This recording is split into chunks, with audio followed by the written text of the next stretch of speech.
Bonjour à tous, je suis David Leclerc, votre analyste pour benjaminvestor.be. Voici la mise à jour en vidéo de mon avis concernant l'euro-dollar. Alors, perspective pour la semaine du 26 octobre. Présentation en collaboration avec FXCM. Et on va faire ça sur la plateforme TradingView. Tout d'abord, l'information sur les risques, parce que vous le savez, le marché comporte des risques de perte, mais aussi des risques de gain, il ne faut pas oublier. Et ce n'est pas adapté à tous les profils d'investisseurs. C'est à vous-même d'évaluer vos propres risques. Je ne suis pas là pour vous conseiller dans vos opérations. Tout ce que je vous conseille, c'est d'utiliser des comptes démo afin d'établir vos stratégies et vérifier celles-ci. Ma stratégie à moi, c'est l'analyse des impulsions, une analyse qui permet de suivre les tendances, mais également de détecter les retournements ou même les accélérations. Analyse qui utilise différents outils dans le graphique et c'est une technique d'analyse que je peux également vous enseigner. Alors, voilà l'évolution de notre euro-dollar qui a connu une belle fin de semaine, en tout cas pour celui qui fait de l'intraday. On s'est bien gavé, comme on dit dans le milieu. Ça a été assez facile à suivre. Alors facile pourquoi? Eh bien la semaine dernière, on était resté ici, voilà, sur cette petite bougie, le 16 octobre. Et dans mon analyse, je vous avais dit attention, parce que mercredi, on avait eu une sortie haussière au-dessus des 1000, des 1.142, et suivi immédiatement du lendemain, du jeudi, cette bougie rouge qui est revenue sous le support et quasiment en avalement baissier. Alors vous avez également attiré l'attention sur le fait que dans le forex, on avait souvent des faux signaux, et les faux signaux voulaient dire retournement. C'est-à-dire que le vendredi, on a également enfoncé la M7, et encore une fois, je me souviens bien que je vous avais dit que dans ce genre de situation, avec un faux signal suivi d'un enfoncement de la M7, on aurait plus que probablement un contact avec la M20, et peut-être on reviendrait vers le bas du range.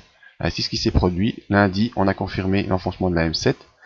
Mardi, on a hésité à venir jouer sur cette M7. Mercredi également. Et puis jeudi, voilà, discours de Monsieur Draghi. Et on est parti assez vite vers le bas, enfoncer la M20 et retour sur le support.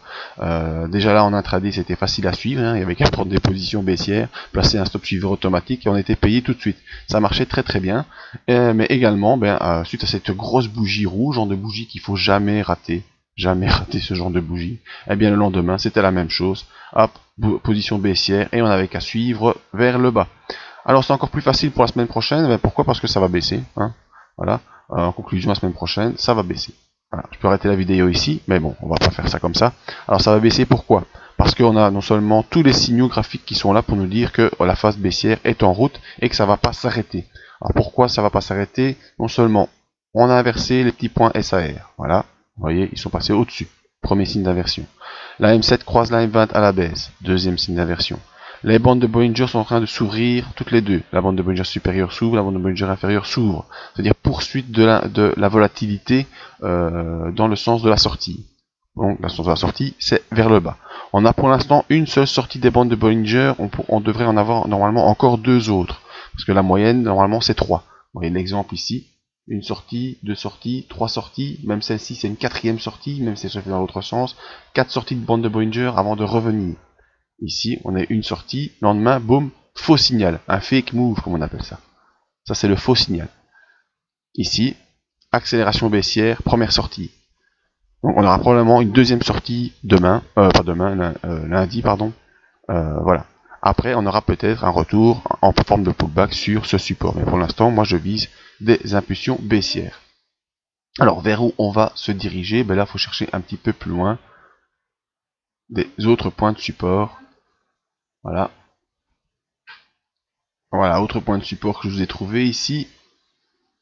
La zone des 1.086. Pourquoi? Parce que ça a été support ici, on a joué un peu par là, donc la moyenne se trouve ici, plus ou moins.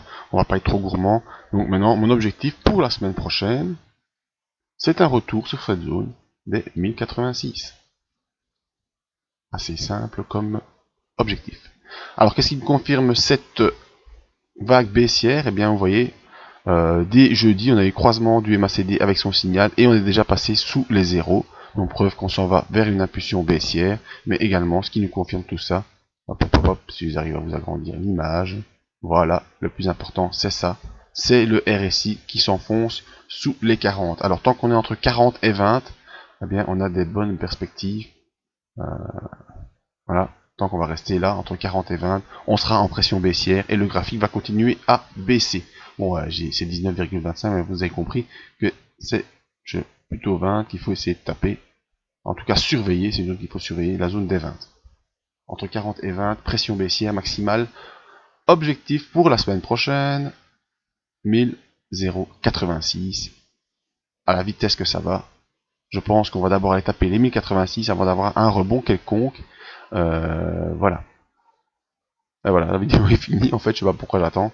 Simplement encore vous dire que pour ne rien rater de cette analyse, eh bien, je vous donne rendez-vous. Ce sera mardi ou mercredi matin. On verra comment ça évolue dans le live qui se fera un matin. Et donc, pour ne pas rater ce live, venez vous inscrire à la mailing list. Vous recevrez dans votre boîte mail l'heure et j'essaierai de prévenir la veille pour le live de la semaine.